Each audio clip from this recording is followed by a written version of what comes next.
I'm Tian Wei, and this is Boao Forum for Asia on World Insight.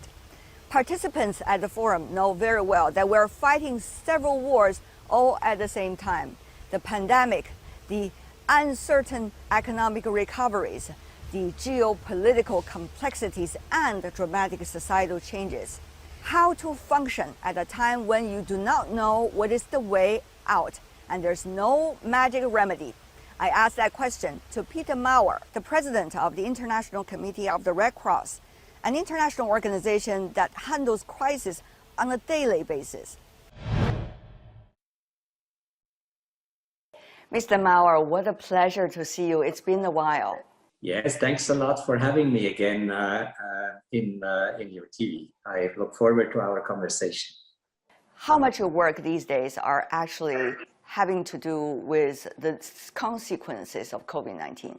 Well, it sounds a little bit paradoxical when I respond to you. While the international attention, all the media, all the discussions are about COVID, our daily reality at the ICRC is still very much informed by the continuation of so many conflicts in the world.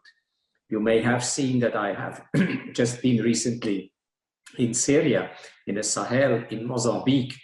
And in many of these contexts, COVID is not the top priority, neither of our concerns nor of the concern of populations. But I would lie when I say COVID has nothing to do with the work we are doing, because in many of the contexts in which we work, COVID has come on top as a complicating factor on an already very difficult situation of war, of violence, of climate change pressure on societies, on poverty and exclusion. And all these hyper-fragile contexts in which we operate now are also dominated by COVID, by policies in response of COVID.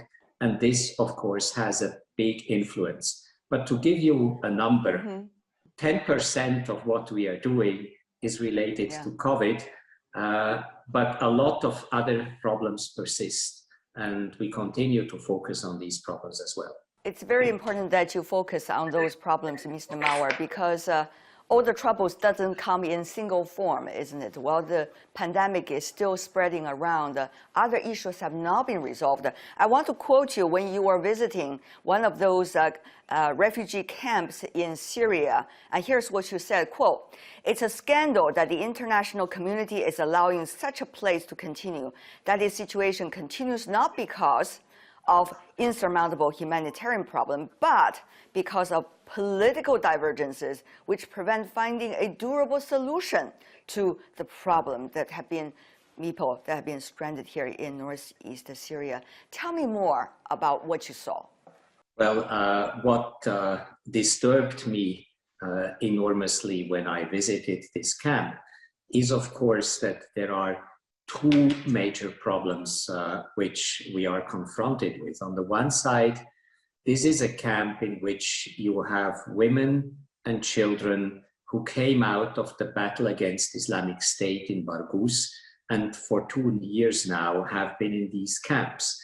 And there is no question that the living conditions, in particular the living conditions for children, there are more than 60,000 children in that camp, that these living conditions are simply not adequate to any child's life. So we shouldn't allow that children for years spend their lives in miserable conditions, no water, no sufficient food, no health services, no schooling. This is an unacceptable situation which I think the international community cannot accept to continue to persist. The second issue is, of course, that people, women and children, are detained in and retained in those camps without any due process, without legal procedures, without accusations. And I think this adds to the hopelessness of the situation in those Syrian camps. Mr. Maurer, that has a lot to do with how much attention the international community is paying, to issues such as the crisis in Syria. Before the pandemic and before the geopolitical fights, there seems to be much more attention. However, now, with more complicated situation, people go more about themselves rather than looking at the world these days. So what does that mean to your work? Well, you are right in saying that we have seen the pandemic accompanied by a lack of attention on other issues. You remember that before the pandemic, everybody was talking about climate change, and taking one step back, there is positive and negative in that for our work. On the positive side, because of the lack of immediate public attention, there is also a room for diplomacy, for quietly working on solutions. And I think if you are able to see the positive elements, there is also positive. But by and large, I am worried that all the attention and all the resources go in fighting a pandemic, and that other problems that I have mentioned, in particular climate change, poverty and conflict, are forgotten in that context. And this leaves more people in very desperate situation because conflicts and climate change and poverty are under-resourced because of the shift of resources towards COVID. And even COVID, I'm concerned that in many of the countries in which we work, COVID is not amongst the top 10 priorities. And therefore, resources shift to COVID while we have gaps in routine vaccinations, in vaccinating polio or other diseases.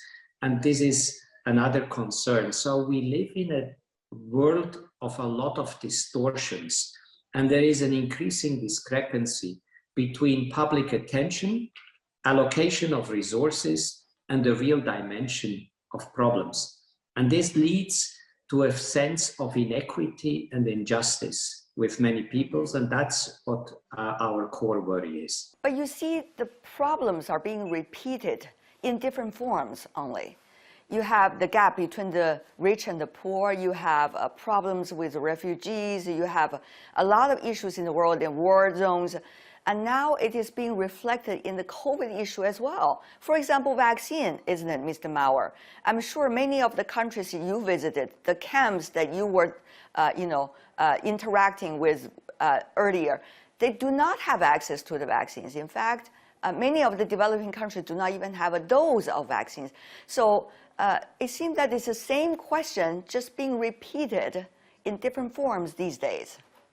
I would agree, and I would like to make a second point nevertheless. I would agree with you that, as also my good friend Tedros from the World Health Organization has highlighted over the last couple of weeks, only 2% of vaccines go into the most fragile countries and go to the poorest populations. So we have a serious problems of repeating, accelerating, and even exacerbating some of the problems that we have discussed beforehand, and we see them accentuating through COVID. What I would, to make justice and to the present situation, also highlight that there has been also promising reactions. There has been solidarity amongst countries where countries have offered vaccines to others for free and have helped them overcome some of these gaps. We have seen multilateral initiatives like COVAX initiative, which has been a promising step. We have seen multi-stakeholder cooperation in developing vaccines. Let's not forget that this is the fastest production of vaccines ever in world history. We have never seen before so much international energy, countries, businesses, science, humanitarian organization, health organization coming together and looking at building a supply chain for vaccines. So there are positive elements in what is happening today, but I would agree with you that the overall, as you like to say as journalists, the top storyline is that we have an exacerbation and an accentuation of problems which have been before and which can flip over and spill over into the response on COVID. So, Mr. Maurer, what do you think from your perspective? What can be done now? Well, I truly believe we have to look at the existing instruments available to the international community, and we have certainly to strengthen our cooperative frameworks. I give you an example. I think traditionally an organization like CRC has worked in emergencies. But today we have long-term emergency, we have complex situations that we have described. And I think we have to recognize that no organization alone can address the dimensions of problems which we are encountering. And that is the reason why we are looking into much stronger partnerships. Partnerships, for instance, with the World Bank, with international development institutions, to see how short-term emergency and long-term stabilization efforts can have bigger impact. We need also to generate more equitable and more energetic support by every country able to offer something. And as I alluded to before, we have to look into multi-stakeholder cooperations, because I think even one single state or the UN as a community of states cannot deal with those issues unless there are strong partnerships with the private sector, with the economic sector, with science and research. And if there is no trustful relationships in communities. So if we want to fix a multidimensional problem, we need new forms of cooperations, new forms of partnerships. And I think this is essential, because otherwise things will go out of control even more than they do today. Mr. Maurer, over the past 4 to 5 years, we have seen international hotspot issues being ignored by some major powers. The United States is one of those examples. And now, as a result of that, there are tremendous consequences. You earlier raised the issue of Syria, but for example, of Iran, there is also sanctions against Iran, even though that should not be the case, because there was JCPOA. You also see the DPRK, even though the question now is closed because of COVID, it's off the limits. What do you make of these hotspot issues? How do you think your role will be when it is more complicated, not just because of politics, but also because of pandemic? Well, I think we have been invented as an organization and a movement to deal with the most difficult issues. So we are here not to be discouraged, to try to find practical solution, to negotiate access when there is no access, to negotiate consensus when there is no consensus. So that's our daily bread and butter. And we will not be discouraged by neither big power competition, nor lack of diplomacy, nor warfare. We are here to maintain a minimal standard of decent life for people. Having said that, again, I do deplore the underinvestment in sustainable diplomatic and political solutions for some of the most intractable problems that the international community is dealing with, because it has a negative impact on so many societies. So I give you a sort of a bifurcated response. I advocate for more credible diplomacy, and at the same time, yes, we have been conceived as the safety net when diplomacy fails, and minimal services have to be maintained for people. And I think we will continue to navigate, on the one side advocating for better solutions, and on the other hand trying to be there really counts. ICRC was established to deal with crisis. In fact, the fate of ICRC, in a way, is to figure out a way when there is no way. Now, what we are facing right now in our world, there's almost no way, no simple way to figure out a solution and a new system. So is there something from ICRC that could be of inspiration to the decision makers and stakeholders that are thinking, how should we do this? Well, I think two or three thoughts. One is an inspiration I take in China, because there is a famous Chinese word that every journey starts with the first step.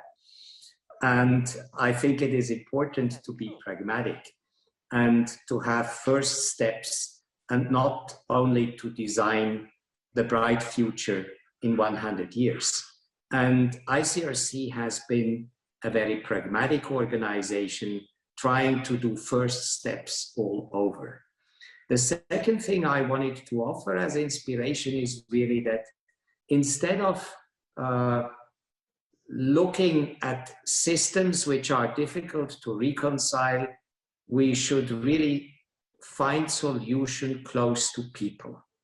I think the principle of proximity is what counts. So many institutions in the world are operating from cities, from capitals, but they don't know how the population in the field, what the suffering is, what the problems are. We need solution designed to people and to actual lives of people. And I think this basic message of the Red Cross is a message which is still alive and which maybe carries hope in a period where traditional politics will not easily generate hope. Let me just remind you, at the end of the day, it's about the key step to find solution to those intractable problems is creating trust. And creating trust comes from engaging with people, from being there, and from trying to solve practically. Peter Maurer, as always, such a pleasure, sir. Thank you so much for your service. Thanks a lot for having me today.